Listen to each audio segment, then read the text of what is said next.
Subscribe करिए हमारे channel Target UP TET CTET को और बेल आइकन को दबाइए। हेलो फ्रेंड्स, मैं रेनू स्वागत करती हूँ आप सभी भावी अध्यापक एवं अध्यापिकाओं का आपके अपने channel Target UP TET CTET में। दोस्तों, आज की इस वीडियो में हम आपके डीएलएड थर्ड सेमेस्टर के फर्स्ट पेपर शैक्षिक मूल्यांकन क्रियात्मक शोध एवं नवाचार के 2016 की परीक्षा के प्रश्न पत्र का हल देखने वाले हैं। यानी कि आज की इस वीडियो में हम 2016 के पेपर का कंप्लीट सॉल्यूशन देखने वाले हैं। जितने भी क्वेश्चन थे सभी को हम देखेंगे। टोटल आपको पता है जो 50 नंबर के पेपर होते हैं उसमें टोटल 40 क्वेश्चंस होते हैं, यानी कि 40 क्वेश्चन है। 40 के 40 को आज यहाँ पर हम खत्म करने वाले हैं।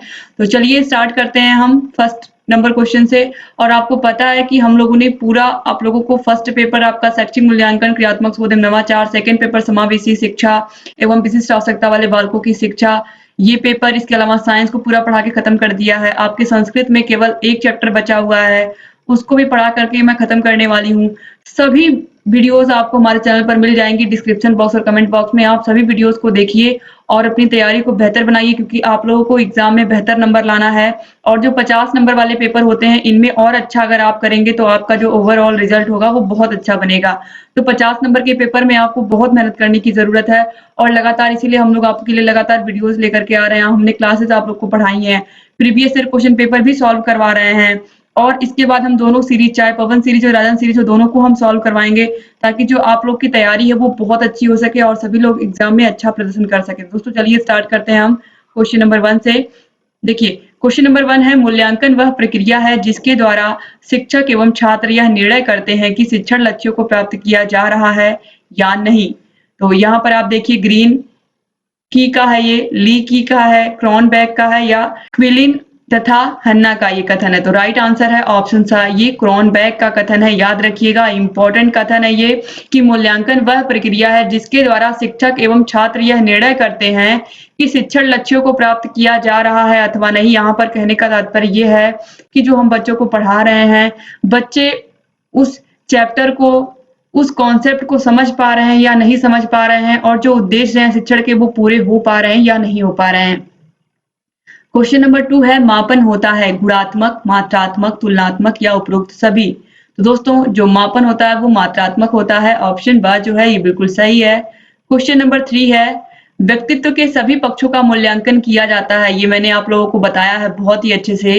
व्यक्तित्व के सभी पक्षों का मूल्यांकन किससे होता है? सतत मूल्यांकन द्वारा, दक्षता आधारित मूल्यांकन द्वारा, व्यापक मूल्यांकन द्वारा या इकाई मूल्यांकन द्वारा। राइट आंसर है व्यापक मूल्यांकन। व्यापक मूल्यांकन में हम व्यक्तित्व के सभी पक्षों का मूल्यांकन करते हैं। क्वेश्चन नंबर 4 है, ज्ञान, बोध व अनुप्रयोग का संबंध मूल्यांकन के किस पक्ष से है?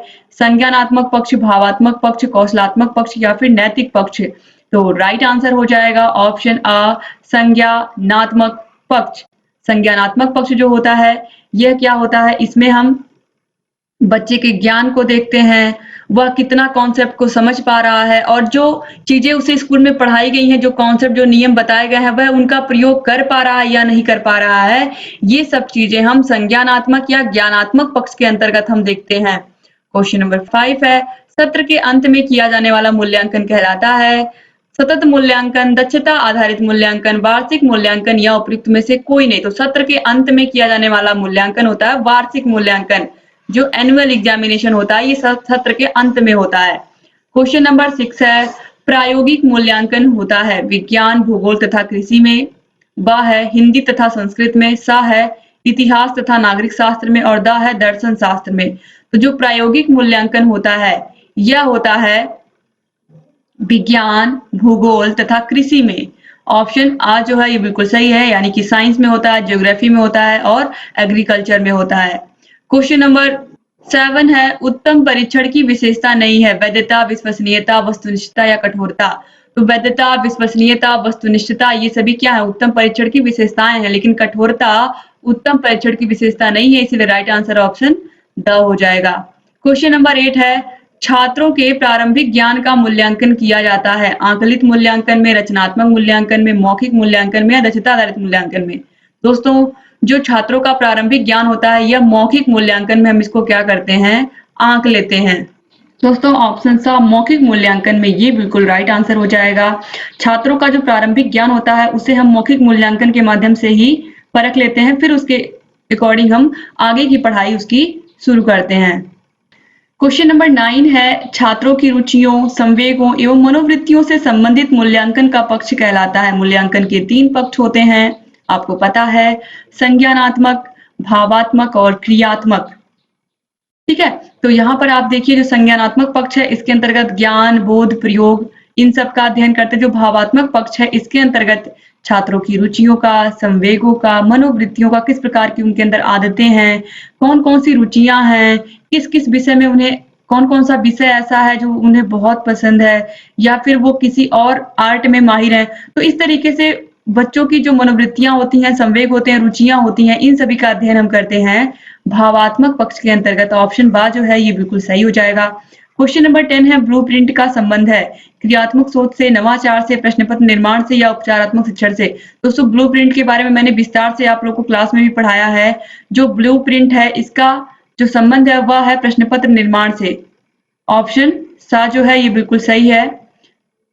क्वेश्चन नंबर 11 है छात्रों की त्रुटियों का ज्ञान होने पर उन्हें दूर करने के लिए किया जाने वाला शिक्षण कहलाता है निदानात्मक, नवाचारी शिक्षण, उपचारात्मक शिक्षण या फिर कौशल आधारित शिक्षण। तो राइट आंसर है दोस्तों, जब बच्चों की त्रुटियों का पता हम लगाते हैं, जब त्रुटियों का पता लगाने की विधि को हम कहते हैं निदानात्मक शिक्षण, और जब हम उनको दूर करने के लिए प्रयास करते हैं तो उसे हम कहते हैं उपचारात्मक शिक्षण, यानी कि बच्चों का हम उपचार कर देते हैं। तो ऑप्शन सा जो है ये बिल्कुल सही हो जाएगा। ये मैंने आप लोगों को बहुत बार बताया है, जब हम पता लगाते हैं कि किस विषय में कमजोर है बच्चा तो वह निदानात्मक कार्य हमने कर लिया। अब जब हम उसकी कमी को दूर कर रहे हैं, चाहे एक्स्ट्रा क्लास के माध्यम से, चाहे ट्यूशन के माध्यम से, तो वह हो जाएगा उपचारात्मक शिक्षण। क्वेश्चन नंबर 12 है बचाव निदान का उच्चतम स्तर है, किसका कथन है? टीपी नन का, क्रॉनबैक का, मरे का या फिर रॉस का। तो दोस्तों यहाँ पर राइट आंसर है ऑप्शन द रॉस। यह रॉस का कथन है, बहुत ही छोटा है, बचाव निदान का उच्चतम स्तर है, याद रखिएगा। क्वेश्चन नंबर 13 है शैक्षिक क्षेत्र में क्रियात्मक अनुसंधान का प्रयोग किया था, सबसे पहले किसने किया था? स्टीफन एम कोरे ने, स्किनर ने, रायबर्न ने या वुड्रो ने। तो राइट आंसर है स्टीफन एम कोरे ने, याद रखिएगा आप लोग। क्वेश्चन नंबर 14 है कार्य क्षेत्र से संबंधित समस्या के कारणों को जानने व समाधान हेतु किया जाने वाला शोध कहलाता है मौलिक शोध, क्रियात्मक शोध, ऐतिहासिक शोध या वैज्ञानिक शोध। आपको पता है कार्य क्षेत्र में संबंधित कोई भी समस्या है, कार्य क्षेत्र से संबंधित कोई समस्या है, स्कूल में किसी प्रकार की कोई समस्या है, तो इन सभी के कारणों को जानने और समाधान हेतु जो कार्य किया जाता है या शोध किया जाता है उसे हम क्रियात्मक शोध कहते हैं। ऑप्शन बा जो है ये बिल्कुल सही है, क्योंकि क्रियात्मक शोध क्या कहता है? समस्या हमारी और समाधान भी हमारा। क्वेश्चन नंबर 15 है शैक्षिक उद्देश्यों के अनुसार प्रश्नों के पक्ष होते हैं 1, 2, 5 या फिर 4। तो राइट आंसर है टोटल 4 पक्ष होते हैं। क्वेश्चन नंबर 16 से अतिलघु उत्तरीय क्वेश्चन से स्टार्ट हो रहे हैं, तो चलिए देखते हैं। सबसे पहले पूछा है मूल्यांकन को परिभाषित कीजिए। तो मूल्यांकन वह प्रक्रिया है जिसके द्वारा शिक्षक एवं छात्र यह निर्णय करते हैं कि शिक्षण लक्ष्यों को प्राप्त किया जा रहा है या नहीं। यही आपका जो पहला क्वेश्चन था, पहला क्वेश्चन भी यही था। आप देखिए मूल्यांकन क्वेश्चन में ही आपका आंसर छिपा हुआ था। जिन भी बच्चों ने इस क्वेश्चन पेपर को दिया होगा, जिन्होंने भी इस एग्जाम को दिया होगा, वो देख सकते हैं कि क्वेश्चन दिया हुआ है। इसके बाद देखिए क्वेश्चन नंबर 17 है शैक्षिक मापन का क्या अर्थ है? तो मापन मूल्यांकन का वह भाग है जो बालक की शैक्षिक योग्यता को प्रतिशत, मात्रा, अंकों में प्रदर्शित करता है। यानी कि जो मापन होता है यह क्या दर्शाता है? प्रतिशत में बच्चे का अंक, मात्रा, अंकों को प्रदर्शित करता है, यही होता है मापन। मापन का सिंपल ही काम ही होता है, सिंपल सा अंक प्रदान करना। क्वेश्चन नंबर 18 है परीक्षण से आप क्या समझते हैं? किसी व्यक्ति के व्यवहार का अध्ययन करने की प्रक्रिया ही क्या है? परीक्षण है। क्वेश्चन नंबर 19 है मूल्यांकन के 2 प्रमुख पक्षों का उल्लेख करिए। तो ज्ञानात्मक और भावात्मक, इसके अलावा क्रियात्मक भी है, सिर्फ 2 ही पूछा है इसलिए हम 2 का आंसर कर रहे हैं। क्वेश्चन नंबर 20 है व्यापक मूल्यांकन की आवश्यकता क्यों है? व्यापक मूल्यांकन के अंतर्गत व्यक्तित्व के सभी पक्षों का अध्ययन हम करते हैं, तो बालक के अधिगम को प्रभावित करने वाले प्रत्येक कारक के मूल्यांकन के लिए ही व्यापक मूल्यांकन आवश्यक होता है। यानी कि बच्चे का व्यक्तित्व भी जानना बहुत जरूरी होता है। केवल उसने क्या पढ़ा है, क्या सीखा है, सिर्फ यही जानना जरूरी नहीं है, बल्कि बच्चे के व्यक्तित्व के विषय में भी जानना बहुत जरूरी है। क्वेश्चन नंबर 21 है मूल्यांकन के 2 प्रमुख प्रकार बताइए। तो रचनात्मक मूल्यांकन एवं योगात्मक मूल्यांकन। क्वेश्चन नंबर 22 है, अच्छे परीक्षण में यथार्थता यानी कि वैधता का क्या अभिप्राय है? तो अच्छे परीक्षण में वैधता से अभिप्राय है कि परीक्षण कितनी सत्यता से किसी का मापन करता है, जिस मापन के उद्देश्यों के लिए उसे तैयार किया गया है। यानी कि वैधता तभी मानी जाएगी जिस उद्देश्य के लिए उसे बनाया गया है, अगर वह उस उद्देश्य पर खरा उतर रहा है। क्वेश्चन नंबर 23 है, प्रश्न करने का प्रमुख उद्देश्य क्या है? तो प्रश्न करने का उद्देश्य यह है कि बालक के ज्ञान के स्तर का पता लगता है, बालक परिस्थिति अनुसार शब्दों का प्रयोग करना सीखता है। क्वेश्चन नंबर 24 है, अच्छे प्रश्नों की दो प्रमुख विशेषताएं बताइए। तो जो अच्छे प्रश्न होते हैं, प्रश्न स्पष्ट भाषा में होने चाहिए, प्रश्न ना ज्यादा सरल और ना ज्यादा कठिन होने चाहिए, प्रश्न स्तर के आधार पर ही होने चाहिए, यानी कि ऐसा प्रश्न ही आपको बच्चों से पूछना है जिसका वो आसानी से उत्तर दे पाए। क्वेश्चन नंबर 25 है, शैक्षिक उद्देश्यों के अनुसार प्रश्नों के दो प्रमुख प्रकार बताइए। तो वस्तुनिष्ठ प्रश्न है, निबंधात्मक प्रश्न होते हैं, आपको पता ही है। क्वेश्चन नंबर 26 है, क्रियात्मक शोध को परिभाषित करिए। तो कार्य क्षेत्र से संबंधित समस्या के कारणों को जानने व समाधान हेतु किया जाने वाला शोध ही क्या होता है? क्रियात्मक शोध होता है। क्वेश्चन नंबर 27 है, शिक्षा के क्षेत्र में क्रियात्मक शोध की क्या आवश्यकता होती है? तो शिक्षा के क्षेत्र में कम समय में अपनी सभी समस्याओं का समाधान खोजना ही क्रियात्मक शोध से ही संभव होता है। क्वेश्चन नंबर 28 है, क्रियात्मक शोध के दो प्रमुख उपकरणों का उल्लेख करिए। तो साक्षात्कार द्वारा, प्रश्नोत्तर द्वारा, अवलोकन द्वारा। क्वेश्चन नंबर 29 है, क्रियात्मक शोध में परिकल्पना का क्या अर्थ है? तो परिकल्पना से तात्पर्य उन क्रिया विधियों से है जिनके द्वारा समस्या को समाप्त करने के लिए प्रयत्न किया जाता है। क्वेश्चन नंबर 30 है, शिक्षा में नवाचार से क्या अभिप्राय है? तो नवाचार वह परिवर्तन है जो पूर्व स्थित विधियों में नवीनता का संचार करे। इसके बाद दोस्तों क्वेश्चन नंबर 31 से लघु उत्तरीय क्वेश्चन स्टार्ट है। तो क्वेश्चन नंबर 31 है, मूल्यांकन की अवधारणा को स्पष्ट कीजिए। यानी कि मूल्यांकन किसे कहते हैं या मूल्यांकन से क्या तात्पर्य है, वही बातें यहाँ पर हमें बतानी है। दोस्तों चलिए देखते हैं मूल्यांकन की अवधारणा क्या है। देखिए, मूल्यांकन शैक्षिक प्रक्रिया का अभिन्न अंग है, यानी कि शैक्षिक प्रक्रिया इसके बिना पूरी ही नहीं हो सकती है। मूल्यांकन न केवल शैक्षिक प्रक्रिया से जुड़ा है बल्कि जीवन के प्रत्येक पहलू से संबंधित है। जीवन के प्रत्येक क्षेत्र में किसी न किसी रूप में मूल्यांकन की अपेक्षा की जाती है। उदाहरण के लिए एक डॉक्टर अपनी औषधि की प्रभावशीलता का मूल्यांकन रोगी के स्वास्थ्य में सुधार के आधार पर करता है। बाग का माली अपने पौधे का मूल्यांकन उनकी सुंदरता के आधार पर करता है।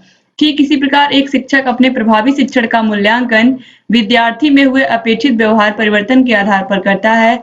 इस दृष्टिकोण से मूल्यांकन शिक्षा के उद्देश्यों पर आधारित है। इस प्रकार मूल्यांकन का आशय किसी वस्तु या व्यक्ति के मूल्य को आंकने की वह प्रक्रिया है जिसमें मापित मूल्य का अवलोकन कर उसकी उपयोगिता या मूल्य का निर्धारण किया जाता है। दोस्तों क्वेश्चन नंबर 32 है, मूल्यांकन का क्या उद्देश्य है? चलिए देखते हैं मूल्यांकन का क्या उद्देश्य है। दोस्तों मूल्यांकन का जो उद्देश्य है, आप देखिए, मापन एवं मूल्यांकन का अपने में ना कोई उद्देश्य होता है और ना कार्य। जिस क्षेत्र में इनका प्रयोग जिन उद्देश्यों से किया जाता है उस क्षेत्र में इनके वही उद्देश्य होते हैं और इन उद्देश्यों की पूर्ति करना इनके कार्य होते हैं। शिक्षा के क्षेत्र में मापन एवं मूल्यांकन के उद्देश्य एवं कार्य निम्नलिखित है। यहाँ पर आप देखिए क्या क्या है। चयन एवं वर्गीकरण में क्या होते हैं? ये सहायक होते हैं, यानी कि helpful in selection and classification. Galton के अनुसार विश्व में कोई भी दो व्यक्ति समान नहीं होते हैं, वे न केवल शारीरिक रूप से वरन मानसिक रूप से भी भिन्न होते हैं।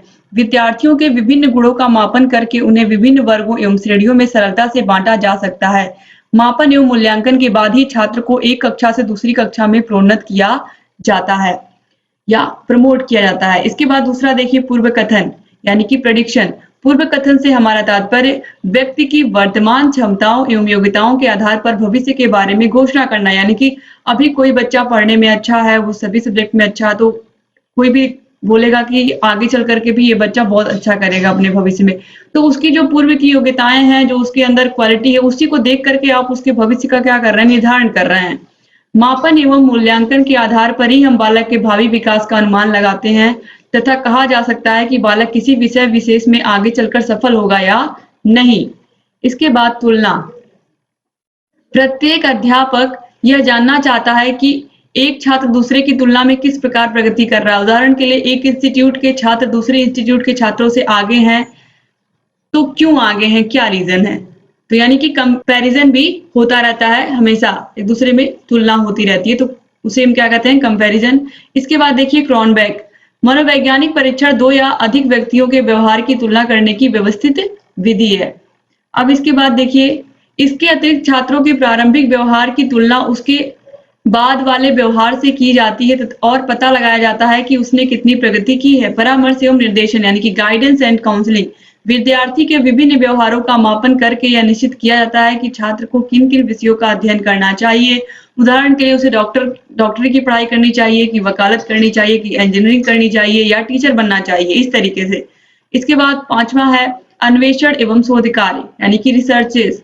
रिसर्चेस में क्या है, देखिए कोई भी शैक्षिक अनुसंधान बिना मापन एवं मूल्यांकन के पूरा नहीं हो सकता है। मापन एवं मूल्यांकन के द्वारा हमें जो आंकड़े प्राप्त होते हैं उनकी व्याख्या करके किसी निष्कर्ष पर पहुंचा जा सकता है।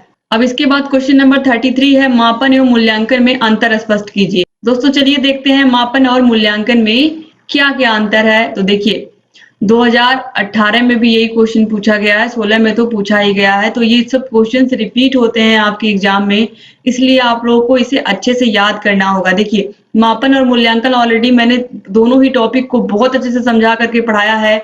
जिन भी प्रशिक्षुओं ने भी क्लासेस नहीं ली हैं, अभी आपके पास टाइम है, आप लोग क्लासेस ले लीजिए और अपनी प्रिपरेशन को बेहतर बना लीजिए, क्योंकि जो 50 नंबर वाले पेपर होते हैं इनमें अगर आप अच्छे नंबर ला देते हैं तो जो आपका ओवरऑल रिजल्ट होता है वो बहुत अच्छा जाता है। तो इसलिए आप लोग जरूर इस पे मेहनत करिए। और देखिए दोस्तों, यहाँ पर मापन का मतलब मेजरमेंट होता है और मूल्यांकन का मतलब होता है इवैल्यूएशन। देखिए यहाँ पर जो पहला अंतर है वो है, मापन का जो क्षेत्र होता है वो संकुचित होता है, जबकि जो मूल्यांकन होता है वो व्यापक होता है। इसके बाद देखिए दूसरा है, मापन एक सामान्य नॉर्मल शब्द है, जबकि मूल्यांकन एक तकनीकी यानी कि टेक्नोलॉजिकल शब्द है। उसके बाद देखिए तीसरा है, मापन एक साधन है, जबकि मूल्यांकन अपने आप में एक साध्य यानी कि डेस्टिनेशन है। चौथा है, मापन किसी भी छात्र के संबंध में स्पष्ट धारणा व्यक्त नहीं करता है, जबकि मूल्यांकन के बाद किसी भी छात्र के संबंध में स्पष्ट धारणा बनाई जा सकती है। यहाँ पर हम ये कह सकते हैं कि मापन क्या करता है, मापन सिर्फ ये बताता है किसी बच्चे ने 100 में से 60 नंबर पाए, 70 पाए, 80 पाए, बस मापन ने सिर्फ इतना बताया कौन कितना नंबर, किसने कितना अंक प्राप्त किया। लेकिन जो मूल्यांकन होता है इसमें तुलना होती है, कौन किससे बेहतर है, किसने अच्छे मार्क्स गेन किए, किसके नंबर किससे ज्यादा है, सबसे ज्यादा किसके हैं, तो ये सब तुलना करने के बाद ही मिलता है, तो ये मूल्यांकन के अंतर्गत आ जाएगा। इसके बाद देखिए पांचवा है, मापन का कार्य साक्ष्यों यानी कि एविडेंसेस का एकत्रीकरण है, जबकि मूल्यांकन का कार्य साक्ष्यों के आधार पर निष्कर्ष निकालना है। छठवां है, मापन में अधिक धन श्रम की आवश्यकता नहीं होती है, जबकि मूल्यांकन के लिए अधिक धन एवं श्रम की आवश्यकता होती है। सातवां है, मापन पाठ्य वस्तु केंद्रित होती है, जबकि मूल्यांकन उद्देश्य केंद्रित होता है। आठवां है, मापन शिक्षा का एक अभिन्न अंग नहीं हो सकता है, जबकि मूल्यांकन शिक्षा का एक अभिन्न अंग है। नौवां है, मापन किसी भी समय किया जा सकता है, जबकि मूल्यांकन मापन के बाद ही किया जा सकता है, क्योंकि जो अंक मिलते हैं उसी के आधार पर हम क्या करते हैं, तुलना करते हैं। तो अंक जब प्राप्त हो जाएंगे तभी तो हम बच्चों का मूल्यांकन कर पाएंगे। फिर है 10वां, मापन के आधार पर भविष्यवाणी सार्थकता के आधार पर नहीं की जा सकती है, जबकि मूल्यांकन के आधार पर भविष्यवाणी सार्थकता के आधार पर की जा सकती है। क्वेश्चन नंबर 34 है, मूल्यांकन के प्रमुख पक्ष कौन कौन से हैं। तो मूल्यांकन के प्रमुख पक्ष आप लोगों को मैंने बताया है, मूल्यांकन के 3 प्रमुख पक्ष हैं, संज्ञानात्मक या ज्ञानात्मक, दूसरा भावात्मक, तीसरा कौशलात्मक। और तीनों के मैंने विस्तार से आप लोगों को समझा के बताया है कि जो संज्ञानात्मक पक्ष होता है, शैक्षिक उद्देश्यों का वर्गीकरण करने हेतु ब्लूम तथा उनके सहयोगियों ने संज्ञानात्मक या ज्ञानात्मक क्षेत्र के उद्देश्यों को जटिलता के क्रम के आधार पर विकसित किया था, यानी कि इसमें बच्चे का ज्ञान, बोध वह जो सीखता है उसका प्रयोग कर पाता है या नहीं कर पाता है, हम इसके बारे में जानते हैं। भावात्मक पक्ष के अंतर्गत यहाँ पर आप देखिए, भावात्मक पक्ष का वर्गीकरण क्राथवल, ब्लूम तथा मासिया ने 1964 में किया था। उसमें वे सभी शैक्षिक उद्देश्य निहित होते हैं, इसमें वे सभी शैक्षिक उद्देश्य निहित होते हैं जिनका संबंध बालक की रुचि, अभिरुचि तथा संवेगों से है, यानी कि इसमें बालक की रुचियों का, अभिरुचियों का अध्ययन किया जाता है। ब्लूम का कहना है कि शैक्षिक उद्देश्यों के वर्गीकरण में भावात्मक पक्ष का बहुत ही ज्यादा महत्व होता है। तीसरा है कौशलात्मक पक्ष या क्रियात्मक पक्ष।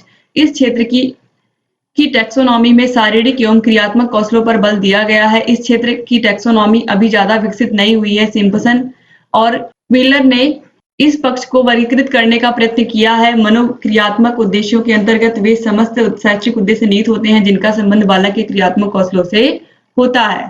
तो ये 3 प्रमुख पक्ष हैं मूल्यांकन के, तीनों को याद रखिएगा, बहुत महत्वपूर्ण है।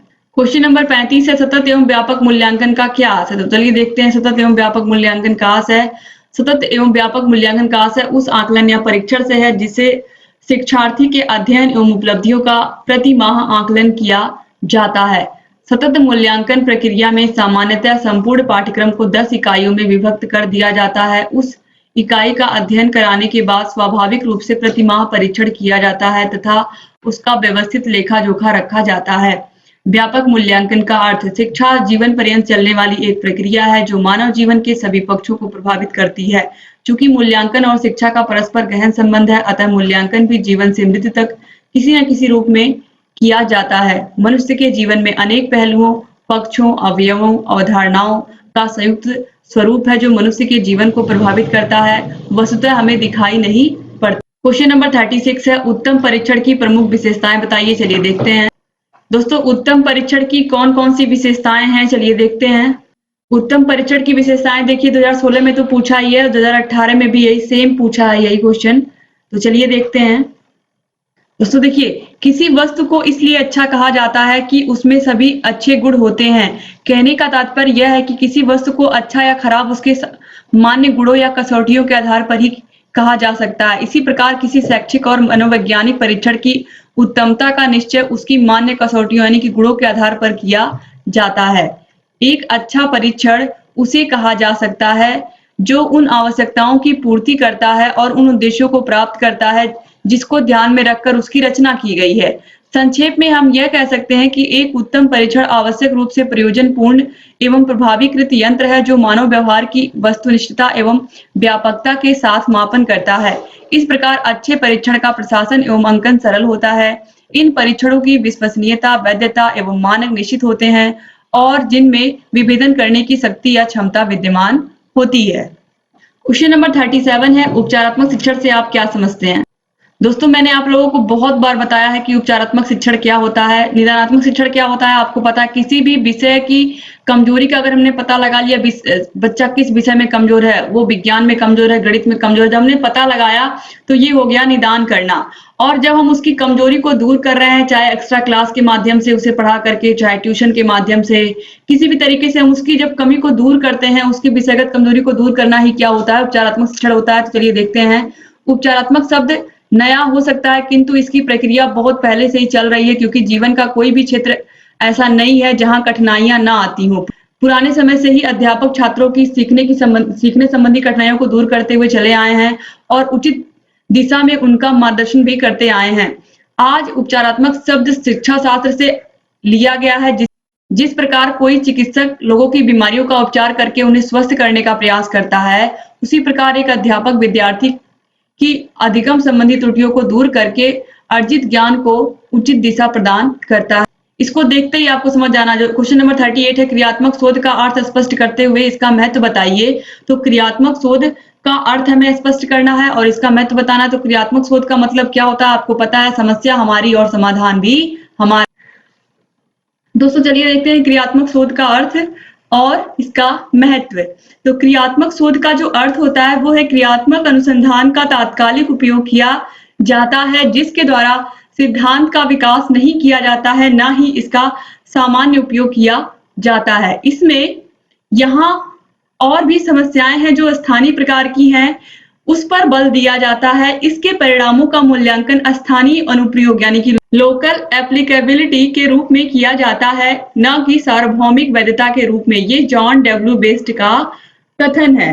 देखिए, उपयुक्त विश्लेषण के आधार पर क्रियात्मक अनुसंधान को परिभाषित करते हुए कहा जा सकता है कि क्रियात्मक अनुसंधान वह अनुसंधान है जो तात्कालिक समस्या समाधान के उद्देश्य से घटना स्थल पर वैज्ञानिक ढंग से किया जाता है, जिसके आधार पर क्रियाओं या तात्कालिक समस्याओं में निर्देशन, सुधार और मूल्यांकन करते हैं। तो क्रियात्मक शोध का शिक्षा के क्षेत्र में क्या महत्व है, चलिए देखते हैं।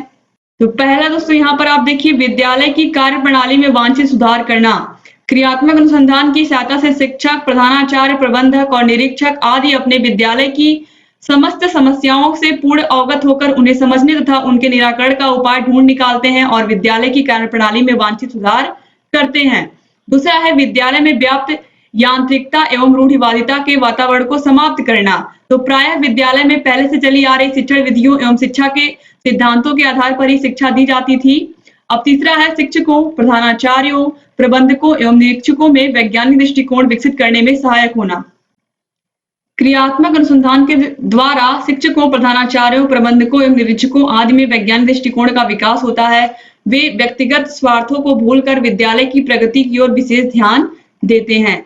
चौथा है विद्यार्थियों के सर्वमुखी या आप यहाँ पर कह सकते हैं चहुमुखी विकास के लिए विद्यालय की क्रियाओं का प्रभावकारी आयोजन। तो विद्यालय के शिक्षक, प्रधानाचार्य एवं अन्य संबंधित व्यक्ति क्रियात्मक अनुसंधान के द्वारा विद्यालय की समस्याओं का विधिवत अध्ययन करते हैं एवं उनके समाधान हेतु नवीन ज्ञान खोज निकालते हैं। ये हर क्षेत्र में विद्यार्थियों का समुचित विकास करने के लिए विद्यालय की क्रियाओं को प्रभावकारी ढंग से आयोजित करते हैं। पांचवा है शिक्षकों में आपसी सहयोग बढ़ाने एवं सहानुभूति पूर्वक कार्य करने की भावना विकसित करने में यह सहायक होता है। तो कैसे, देखिए विद्यालय में क्रियात्मक अनुसंधान का कार्य शिक्षक, प्रधानाचार्य, प्रबंधक, निरीक्षक आदि सभी लोग मिलजुल कर करते हैं, जिसके परिणाम स्वरूप उनमें सहयोग एवं सहानुभूति की भावना विकसित होती है। क्वेश्चन नंबर 39 है क्रियात्मक शोध के चरणों का उल्लेख करिए। दोस्तों ये क्वेश्चन इतना इंपॉर्टेंट है, आप देख सकते हैं अभी कि क्रियात्मक शोध का अर्थ और महत्व क्या है, ये क्वेश्चन पूछा था। फिर क्रियात्मक शोध टॉपिक से ही फिर एक क्वेश्चन पूछ लिया है आपके एग्जाम में, और आप देखिए 16 में पूछा गया है, 17 में पूछा गया है, 19 में पूछा गया है। ये क्वेश्चन कितना महत्वपूर्ण है। यहाँ पर देखिए क्रियात्मक शोध के चरणों का उल्लेख करना है। तो क्रियात्मक शोध के कितने सोपान होते हैं, बहुत ही अच्छे से विस्तार से मैंने क्लास में आप लोगों को समझा करके पढ़ाया है कि सबसे पहले हम क्या करते हैं, जो हमारा पहला स्टेप होता है वो होता है समस्या का चयन, यानी कि सिलेक्शन ऑफ प्रॉब्लम। प्रॉब्लम आखिर में है क्या। तो किसी भी अनुसंधान का पहला सोपान वह समस्या होती है जिसके संबंध में अनुसंधान किया जाना है, क्योंकि समस्या के अभाव में समाधान किसका किया जाएगा। समस्या के समाधान के लिए आवश्यकता है अनुसंधान की, अतः अनुसंधानकर्ता को सबसे पहले उस समस्या को समझना चाहिए जिसे वह हल करना चाहता है, क्योंकि समाधान हेतु की गई समस्त क्रियाएं भी समस्या से संबंधित ही होंगी। अब इसके बाद देखिए सोपान, द्वितीय सोपान यानी कि सेकंड स्टेप क्या है। तो देखिए समस्या को परिभाषित करना, डिफाइनिंग द प्रॉब्लम, प्रॉब्लम को भी डिफाइन करना है। तो इसके अंतर्गत आप जिस समस्या पर कार्य कर रहे हैं उसको स्पष्ट कीजिए एवं वास्तव में उस समस्या से आपका क्या तात्पर्य है। उदाहरण के लिए वर्तनी वाली समस्या को ही बताइए कि अधिकतर लड़के लिखने में शुद्धियां करते हैं, वे बीड़ी को बीड़ी और फूल को फूल लिखते हैं, इस तरीके से। तो तीसरा है यहाँ पर तीसरा स्टेप, तृतीय सोपान समस्या सीमांकन, डेलिमाइटिंग द प्रॉब्लम, यानी कि इसके अंतर्गत समस्या के उस क्षेत्र को बताइए जहां आप कार्य करेंगे। उदाहरण के लिए वर्तनी संबंधी अशुद्धियां तो प्रत्येक पाठशाला के छात्र कर सकते हैं, परंतु आप सभी पाठशालाओं के सभी छात्रों को की अशुद्धियों का संशोधन कर सके यह कम ही संभव है। अब चौथा जो स्टेप है वो है समस्या के संभावित कारणों का पता लगाना तथा कारणों का विश्लेषण करना। दोस्तों चलिए देखते हैं इसके क्या कारण हो सकते हैं। यहाँ पर आप देखिए समस्या के संभावित कारणों का पता लगाना है और उनके कारणों का विश्लेषण करना। तो देखिए इस समस्या के अंतर्गत उन कारणों पर विचार करिए, इस सोपान के अंतर्गत उन कारणों पर विचार करिए जो वर्तनी संबंधी अशुद्धियों के मूल कारण हैं। उदाहरण के लिए बालकों का अशुद्ध उच्चारण, उच्चारण पर अस्थानीय प्रभाव, तीसरा वर्तनी संबंधी नियमों से अनभिज्ञ होना और चौथा है शिक्षकों का अपूर्ण ज्ञान आदि। पांचवा सोपान पंचम स्टेप है क्रियात्मक परिकल्पना निर्माण। देखिए इसके अंतर्गत आप उन क्रियाओं पर विचार कीजिए जिनके द्वारा समस्या के ऊपर हुए कारणों को मिटाया या दूर किया जा सके। छठवां है अभिकल्प निर्माण एवं उपकरणों का विकास, तो developing design and tools for action hypothesis. तो इस सोपान के अंतर्गत आप उन सभी बातों पर विचार कीजिए जिनके द्वारा आप अपने प्रयत्नों का मूल्यांकन कर सके। सातवां है विश्लेषण यानी कि एनालिसिस। तो इस सोपान के अंतर्गत समस्या के समाधान हेतु आपके द्वारा किए गए प्रयासों या प्राप्त आंकड़ों का विश्लेषण कीजिए। इसमें सांख्यिकीय गणना के आधार पर आप यह ज्ञात कर सकते हैं कि आपके द्वारा छात्रों की वर्तनी संबंधी अशुद्धियों के सुधार में क्या और कितना परिवर्तन आया। इसके बाद आठवां स्टेप है निष्कर्ष यानी कि कंक्लूजन। इसके अंतर्गत आप अपने द्वारा वर्तनी सुधार के प्रयत्नों में जिस निष्कर्ष पर पहुंचे हैं उसका उल्लेख कीजिए और बताइए कि विद्यार्थियों में क्या परिवर्तन आया और यदि आपके प्रयत्नों में कोई कमी रह गई है तो उसे आगे कैसे दूर किया जा सकता है। इस तरीके से 8 के 8 सोपान आप लोगों ने देख लिए। अब इसके बाद क्वेश्चन नंबर 40 है, शिक्षा में नवाचार की आवश्यकता क्यों है? दोस्तों देखिए यहाँ पर जो लास्ट क्वेश्चन है आपका इस पेपर का वो है नवाचार की आवश्यकता क्यों है शिक्षा के क्षेत्र में, इसका क्या उपयोग है। तो चलिए देखते हैं। तो शैक्षिक नवाचार एवं शिक्षा के नूतन आयामों की आवश्यकता देश में हो रहे राजनीतिक, आर्थिक, सामाजिक एवं सांस्कृतिक परिवर्तनों के कारण शिक्षा के क्षेत्र में परिवर्तन आवश्यक है। भारतीय परिप्रेक्ष्य एवं विश्व परिप्रेक्ष्य से शिक्षा में नवाचार एवं नूतन आयामों की आवश्यकता को निम्नलिखित बिंदुओं के अंतर्गत व्यक्त किया जा सकता है। पहला है कल्याणकारी राज्य की स्थापना के लिए शिक्षा शास्त्रियों ने भारत में लोक कल्याणकारी राज्य की स्थापना हेतु शिक्षा प्रणाली में परिवर्तन के सुझाव दिए हैं। इसी के प्रभाव के कारण शिक्षा का सार्वभौमिकरण, निःशुल्क शिक्षा, जन शिक्षा जैसे कार्यक्रम संभव हुए हैं।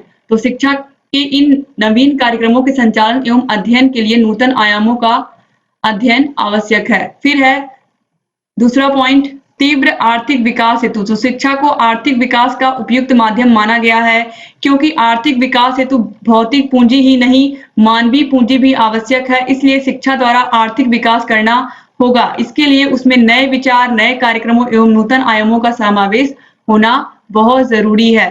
तीसरा है वैज्ञानिक एवं तकनीकी प्रगति के अनुरूप शिक्षा प्रणाली। तो आजकल वैज्ञानिक उपकरणों का प्रयोग घर, कार्यालय, व्यावसायिक प्रतिष्ठान, उद्योग, बैंक, परिवहन आदि सभी जगह हो रहा है। दूरदर्शन, कंप्यूटर आदि अनेक उपकरण शिक्षा के क्षेत्र में क्रांति ला रहे हैं। इस वैज्ञानिक उपकरणों के संचालन, रख रखाव व आगे विकसित करने के लिए शिक्षा में नवीन विधियों एवं पद्धतियों का समावेश करना जरूरी है। इसके अलावा जनसंख्या की आवश्यकताओं की पूर्ति। हमारे देश की जनसंख्या बहुत विशाल है, आपको पता है।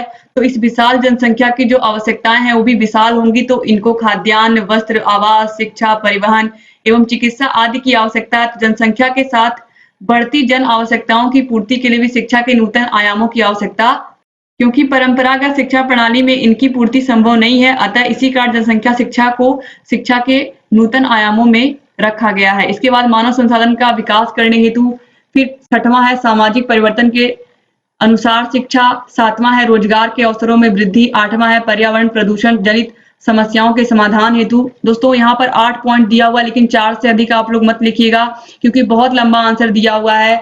आपको पता है आपका पेपर कितने घंटे का होता है, 2 घंटे का होता है। तो आप अगर पूरा जो आपको कॉपी मिलती है वो पूरा 1 पेज आप भरने के चक्कर में मत फंसिएगा, क्योंकि टोटल 10 क्वेश्चन होते हैं जो लघु उत्तरीय होते हैं। आपको क्या करना है, 1 पेज में 2 लघु उत्तरीय क्वेश्चंस के आंसर लिखने हैं। 2 घंटे के पेपर में आपको 15 क्वेश्चन ऐसे होते हैं जो बहुविकल्पी करने होते हैं, 15 क्वेश्चन अति लघु उत्तरीय करने होते हैं, फिर 10 क्वेश्चन लघु उत्तरीय। तो 2 घंटे बहुत जल्दी बीत जाते हैं। तो इसीलिए आपको टाइम को मैनेज करके और सभी आंसर्स का लेंथ जो है उसको ध्यान में रख करके ही आपको पेपर को सॉल्व करना है, ताकि कोई भी क्वेश्चन छूटने ना पाए आपसे। तो इस तरीके से आपको आंसर लिखने हैं। ये नहीं कि किसी क्वेश्चन का आंसर बहुत अच्छे से आ रहा तो हम पूरा पेज उसके चक्कर में भर दे रहे हैं और फिर देख रहे हैं अगले क्वेश्चन के लिए हमें समय ही नहीं मिल रहा है। तो इस बात का भी आपको खासा ख्याल रखना होगा एग्जाम टाइम में। तो इस तरीके से आपका 2016 का पेपर सॉल्व हो गया। यहाँ आई बटन पर क्लिक करके आप सभी विषयों को देख सकते हैं। First paper, second paper, third paper यानी कि आप लोग का शैक्षिक मूल्यांकन, सेकेंड पेपर समावेशी शिक्षा, थर्ड पेपर साइंस, इसके अलावा संस्कृत, सभी विषयों को पढ़ा दिया गया है। आप सभी विषयों को देखिए और अपनी तैयारी को बेहतर बनाइए। जहां कहीं भी कोई भी समस्या आ रही है हमसे बताइए। आपकी सभी समस्याओं का समाधान Target UP TET CTET channel करता रहा, लगातार करता रहेगा। डिस्क्रिप्शन बॉक्स और कमेंट बॉक्स में भी आपको सभी विषयों की लिंक मिल जाएगी। दोस्तों अगर अभी तक आपने चैनल को सब्सक्राइब नहीं किया तो प्लीज सब्सक्राइब कर दीजिए और घंटी के निशान को भी प्रेस कर दीजिए, ताकि हम जो भी नई वीडियोस बनाते हैं उन सभी का नोटिफिकेशन आपके पास समय से जाए और आप हमारे सभी वीडियोस को ऐसे ही देखते रहें। एक बार फिर से आप सभी भाई बहनों का बहुत बहुत शुक्रिया वीडियो पूरा देखने के लिए। मिलते हैं नेक्स्ट वीडियो में, तब तक अपना ख्याल रखिएगा, आप लोग अपने परिवार का ख्याल रखिएगा और हमारे चैनल से